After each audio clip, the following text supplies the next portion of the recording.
Hello and welcome to this course, Data Structures. In previous lecture, I think we have seen something about type 1, type 2 and type 3 prerequisites. The type 1 prerequisites are those prerequisites which you have to have before we start this data structure lecture. The type 2 and type 3 prerequisites are the things which we are going to learn before we start our actual syllabus. Let us just briefly see what we have learned and what we have seen in our previous thing. Let me just change this. Okay. In previous lecture, we have seen about some prerequisites. Let us just start with type 2 prerequisites, that is basics of C programming language. While learning a programming language, I think you must have focused on these three parts. That is how to learn a new programming language, how to practice a new programming language, and from where you should start working on programming language. Before I start discussing this, let me clear one point very effectively, that in data structures, we are not going to learn C programming language. I am considering that you already know basics of C programming language. We are simply revising it. The concepts which are required in data structure, only those concepts I am revising.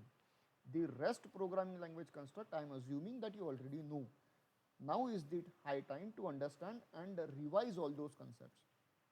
I request you to go to library, or I request you to have some books which are already present with you, the notes which are already present with you, and just brush up your C skills.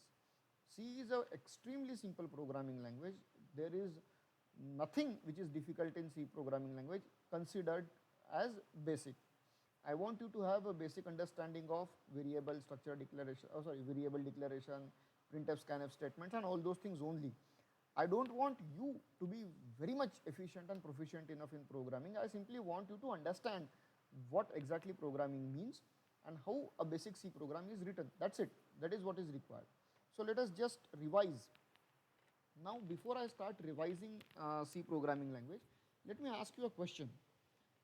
How many of you have English language as their mother tongue? Nobody, I hope. Most of you might have mother tongue as Marathi or Hindi or say Tamil, Telugu, Gujarati, Bangla or something like that. Nobody has mother tongue as an English. But still, we are able to understand, we are able to learn through English, we are able to understand English, we are able to write English, we are able to, what can I say, speak in English as well.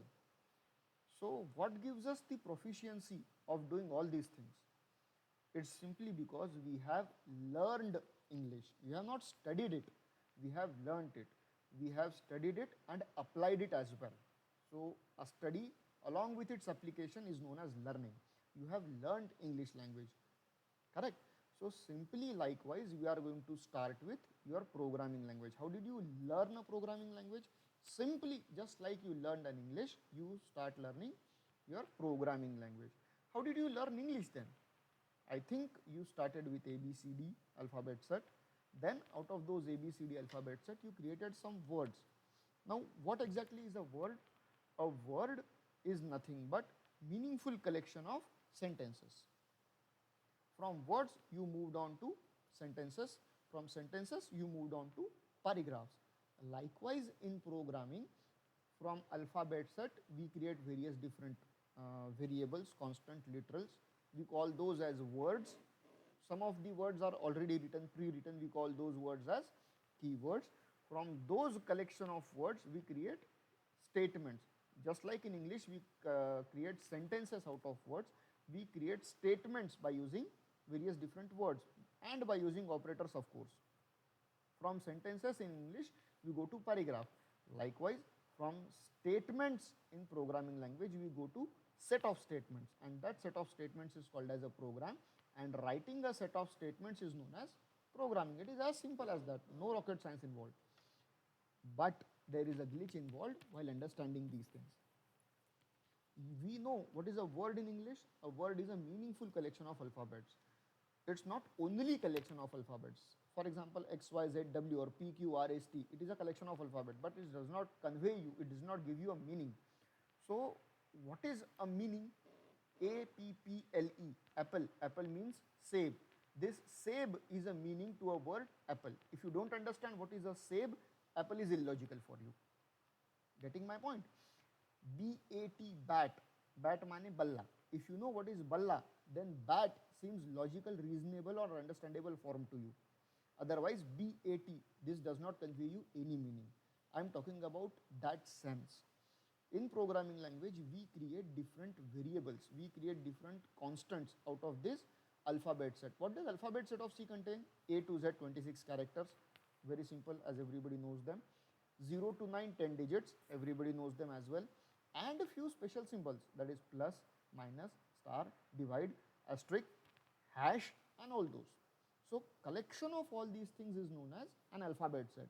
By using random alphabets from alphabet set, we will be creating variables, we will be creating constants.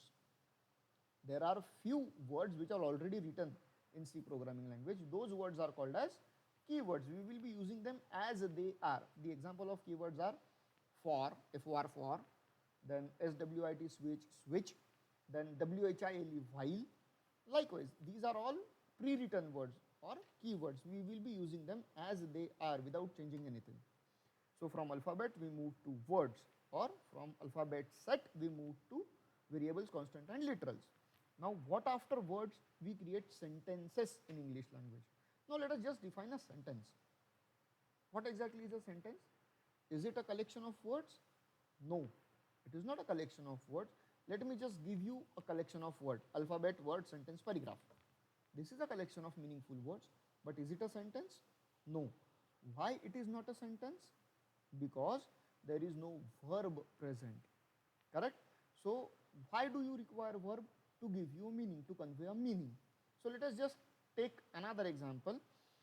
I go to college. This is a valid sentence in English which have a noun, a verb and all other constructs of English language. Is it not? Now let me just change the sequence of these things. I go to college. This is a proper sentence. College to go I. Now it is again collection of all those things. But does it convey you a meaning? No.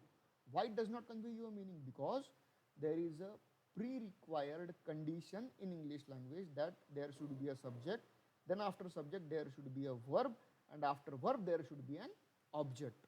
This subject, verb, object sequence tells you the exact meaning. This subject, verb, object sequence gives you a logic of your sentence.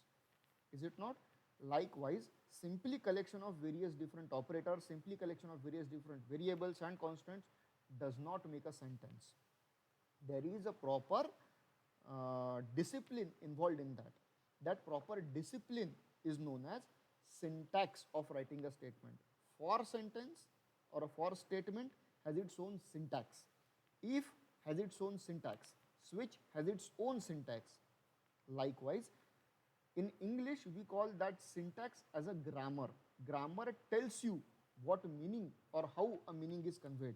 Likewise, syntax tells you how a statement is to be written.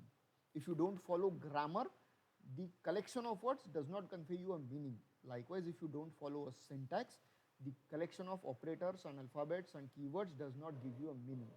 So to have a meaning or to have something out of it, you must have syntaxes brushed up.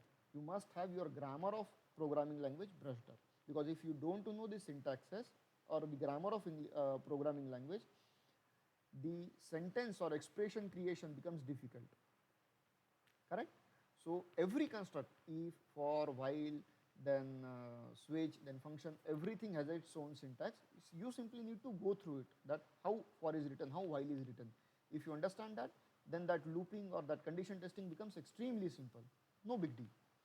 Now in English, we went from sentences to paragraphs. What is a paragraph? It is not only meaningful collection of sentences, it is that meaningful collection of sentences which as a whole, as a unit, conveys you a single meaning. Is it not? If I tell you 5 random sentences, one regarding environment, one regarding your favorite color, one regarding college timing, one regarding my schedule, and one regarding the color of my laptop. So these 5 sentences will not form paragraph because all these things are not connected with each other. All these things does not convey you a single meaning. So what is a paragraph? A collection of sentences which conveys you a single meaning. Likewise, if you know all the syntaxes in programming language, if you have written all the statements and expressions, but the collective effort or the collection of all sentences does not give you a single meaning, if it does not yield an output, then it will not be a paragraph, it will not be a program. Collection of all expressions and statements in programming language is called as a program, just like in paragraph.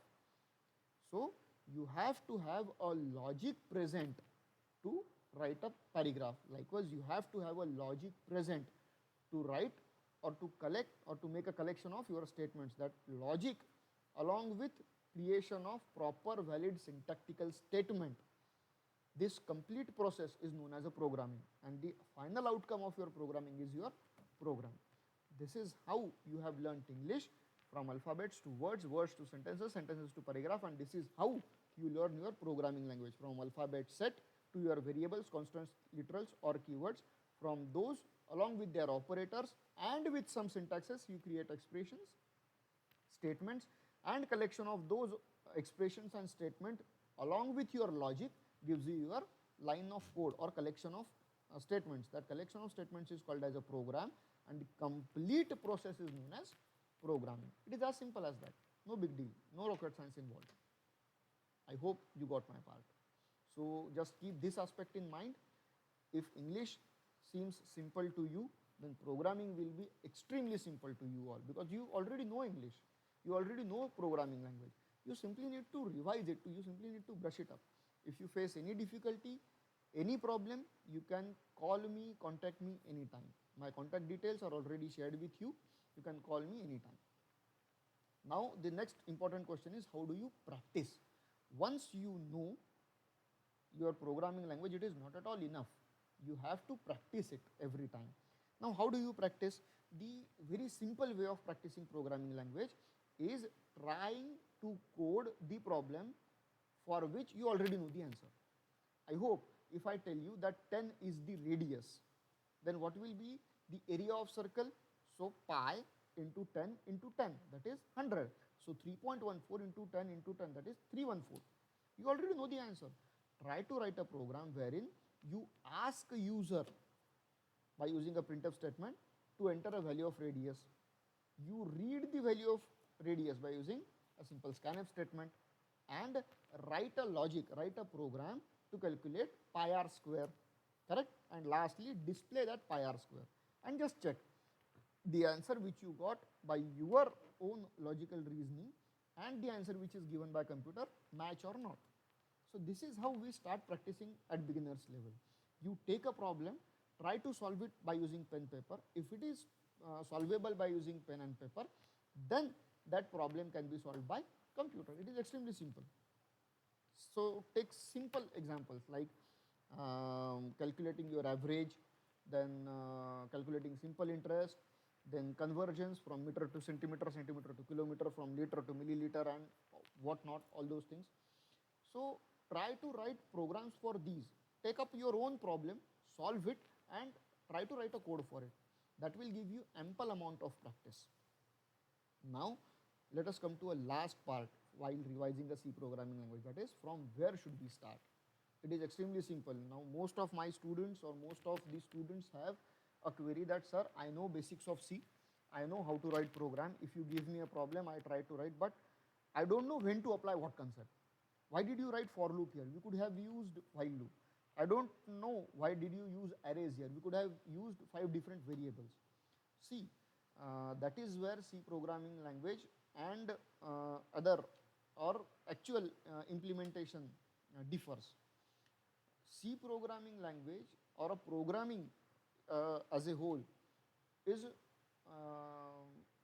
more of an art rather than science. In art, you have been provided with various different facilities which to use at what point of time, that you have to decide being a programmer. It is not like 1 plus 1 is always 2 in programming.